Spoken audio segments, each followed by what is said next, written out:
X Y जी जे के और कौन से भाई साहब थे, एम, 6 लोग, ये हैं इंडिविजुअल्स। इन्होंने मिलके बनाई है कंपनी, और कंपनी चल रही है 5 लाख रुपए से। सबसे पहली बात जो मैं आपको बताने लगा हूं, मैं हर बात के लिए एक डिफरेंट कलर इस्तेमाल कर लूं। सबसे पहली बात, ये इंडिविजुअल्स और कंपनी अलग अलग लोग हैं, ये दोनों सेपरेट हैं। कंपनी की अपनी एक शनाख्त है, कंपनी अपने अंदर एक अलग इंसान है, कंपनी का अपना, कंपनी को हम कहते हैं ये आर्टिफिशियल पर्सन है। आर्टिफिशियल पर्सन एक ऐसा पर्सन जो कि मसनूई इंसान है, और ये नेचुरल पर्सन है। तो पहली बात जो मैं ब्लू कलर से बता रहा हूं कि ये एक सेपरेट लीगल एंटिटी है। एंटिटी कहते हैं इदारे को, ये एक सेपरेट लीगल इदारा है, यानी कंपनी और कंपनी के मालिक दो अलग अलग लोग हैं। ये कंपनी अगर किसी का नुकसान करती है तो ऐसा नहीं होगा कि वो बंदा उठ के आए और मिस्टर एम को गिरबान से पकड़ ले कि तुमने मेरा नुकसान किया, मेरा नुकसान पूरा करो। एम कहेगा यार तुम्हारा नुकसान किया है कंपनी ने। फर्स्ट करें, इस कंपनी का नाम है एबीसी लिमिटेड। तो एबीसी लिमिटेड नामी इंसान और ये 6 इंसान दो अलग अलग लोग हैं। कंपनी की अपनी जिम्मेदारी है, कंपनी के अपने मामलात हैं। एम को आगे अगर वो गिरबान से पकड़ेगा, कहेगा तुम्हारी कंपनी ने ऐसा किया, मुझे जवाब दो, तो वो कहेगा मेरी कंपनी ने किया है, मैंने थोड़ी किया है, जाओ कंपनी को पकड़ो। लेकिन याद है वो मुश्ताक, मुश्ताक एसोसिएट या मुश्ताक ट्रेडर, अगर उसकी दुकान ने किसी का नुकसान किया तो लोग आके मुश्ताक का गिरबान पकड़ते हैं। तभी तो हमने कहा था कि मुश्ताक और मुश्ताक की दुकान एक ही बात है। फिर पार्टनरशिप भी किसी का नुकसान करे तो लोग आगे पार्टनर्स का गला पकड़ेंगे, गिरबान पकड़ेंगे, कहेंगे तुमने हमारा नुकसान किया। बट कंपनी अगर ऐसा करेगी तो आप इंडिविजुअल्स को नहीं पकड़ेंगे। फॉर एग्जांपल आपकी कंपनी है पीटीसीएल, एक कंपनी है पीटीसीएल। आप लोग मेरा लेक्चर सुन रहे थे, लेक्चर सुनते सुनते मेरी आवाज आना बंद हो गई। आपने फौरन से व्हाट्सएप ग्रुप में कहा आवाज नहीं आ रही, बाकी बच्चों ने कहा अल्हम्दुलिल्लाह हमें तो बहुत अच्छी आवाज आ रही है, तुम कौन से नेट पे हो? आपने कहा पीटीसीएल। तो ने कहा लो भाई, पीटीसीएल के साथ तो ये मसला होना था।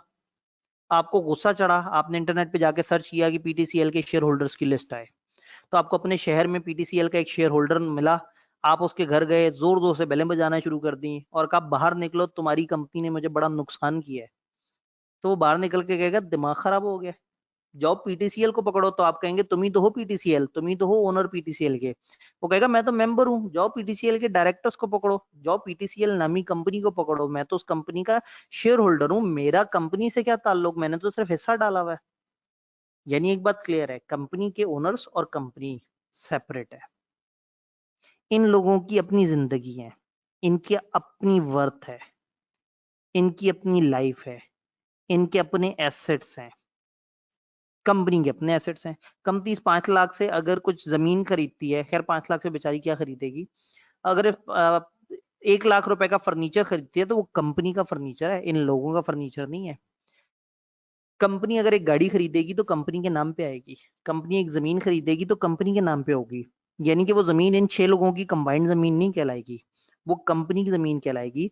तो कंपनी और कंपनी के मालिक दो अलग अलग लोग होते हैं।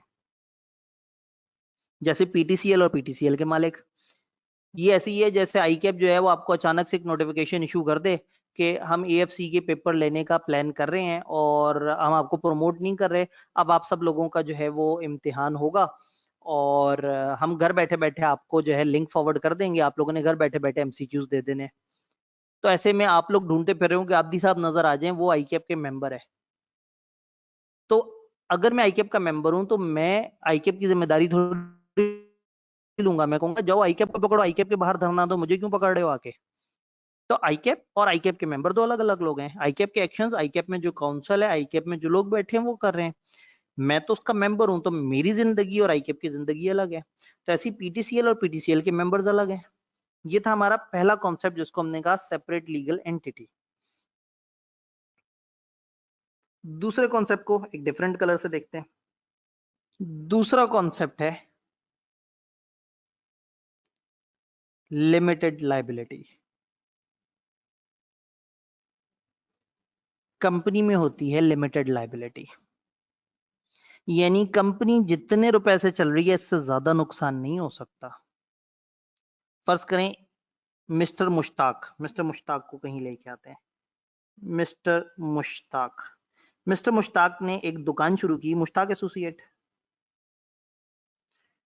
ये दुकान उसने शुरू की 5 लाख से। किसी बंदे का नुकसान हो गया 7 लाख का। फर्ज करें मिस्टर मुश्ताक ने किसी का 7 लाख का नुकसान कर दिया। पहले वो आके कंपनी से, वो मुश्ताक एसोसिएट नामी दुकान से 5 लाख क्लेम करेगा। जब ये दुकान बिक जाएगी, खत्म हो जाएगी, तो वो जाएगा मिस्टर मुश्ताक के पास, कहेगा मुझे बकाया दो। अब चाहे मिस्टर मुश्ताक को घर के असासे बेचने पड़े, चाहे जो मर्जी करना पड़े, मिस्टर मुश्ताक अनलिमिटेड लायबल है। जब तक इस बंदे का नुकसान नहीं पूरा होता, मिस्टर मुश्ताक अपने घर से भी चीजें बेचने के लिए पाबंद है।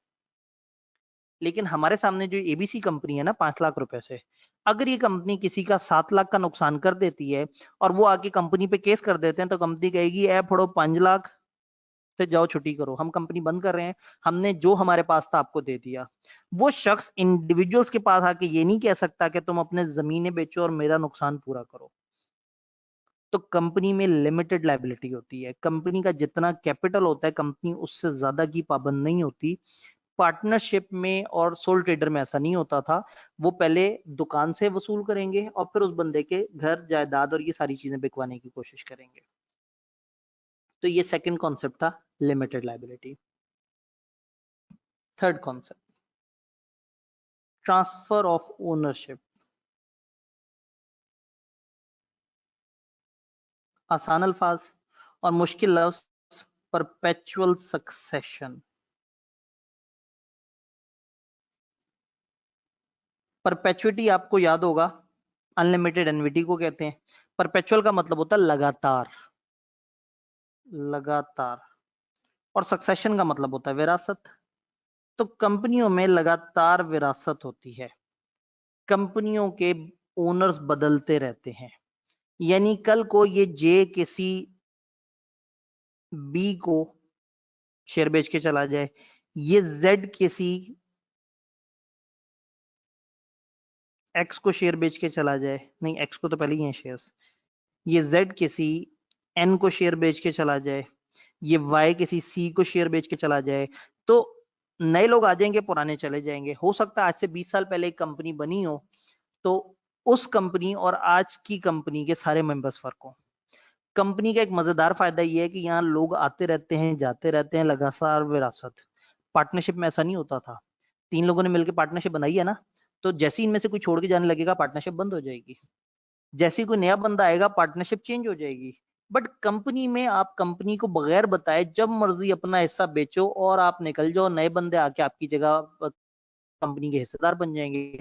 तो अगर एक कंपनी 20 साल पहले बनी थी, तो जो उस वक्त उसके हिस्सेदार थे, हो सकता है आज उनमें से कोई भी जिंदा ना हो।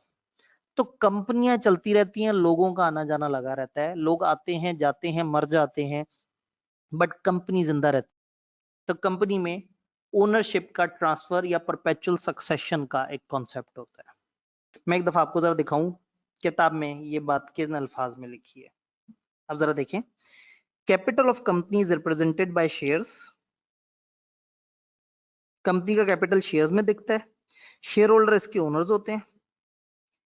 कंपनी क्रिएट होती है, एक ऐसे प्रोसेस है जो कंपनीज एक्ट हमें बताता है। ये भी हम लोगों ने चैप्टर नंबर 20 में पढ़ना है कि कंपनी क्रिएट कैसे होती है।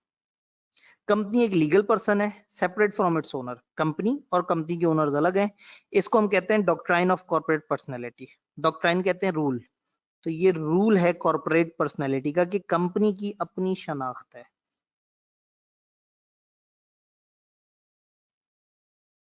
कंपनी की अपनी जाती शनाख्त है। कंपनी और कंपनी के ओनर्स दो अलग अलग लोग हैं और कंपनियों को मैनेज करते हैं डायरेक्टर्स। अगर कंपनियों के ये 3 फीचर्स देखें जो मैंने आपको बताने की कोशिश की, तो फीचर नंबर 1, फीचर नंबर 2 और feature number 3। Separate legal personality, company can enter into contract with other person. Company लोगों के साथ कॉन्ट्रैक्ट कर सकती है। कंपनी अपने एसेट्स खुद खरीद सकती है। कंपनी पर्सनली लायबल है कि वो टैक्स दे, यानी कंपनी एक अलग इंसान है, एक सेपरेट पर्सन है। कंपनी और कंपनी के ओनर्स अलग। लाइबिलिटी लिमिटेड, ओनर्स की लाइबिलिटी कंपनी के डेट्स के लिए उतनी लिमिट है जितना उन्होंने कंपनी में इन्वेस्ट किया है, मतलब 5 लाख से ज्यादा इन लोगों का पैसा नहीं डूब सकता। फिर transfer of ownership, shareholder can transfer their shares in the ownership of company to someone else. Shareholder अपने शेयर किसी और को बेच सकते हैं। इससे कंपनी के लीगल स्टेटस या एग्जिस्टेंस पे कोई फर्क नहीं पड़ता, कंपनी चलती रहती है, उसकी ओनरशिप चेंज हो भी जाए तो कंपनी लगातार चलती रहती है। अगर आपको लेक्चर समझ आ गया है तो याद करने के लिए आप डायरेक्टली मेरे नोट्स को यूज कर सकते हैं, कोई परेशानी की बात नहीं है। ठीक, तो इंशाल्लाह ताला हम फिर दोबारा मिलते हैं। अपना बहुत बहुत ख्याल रखिएगा। अल्लाह हाफिज।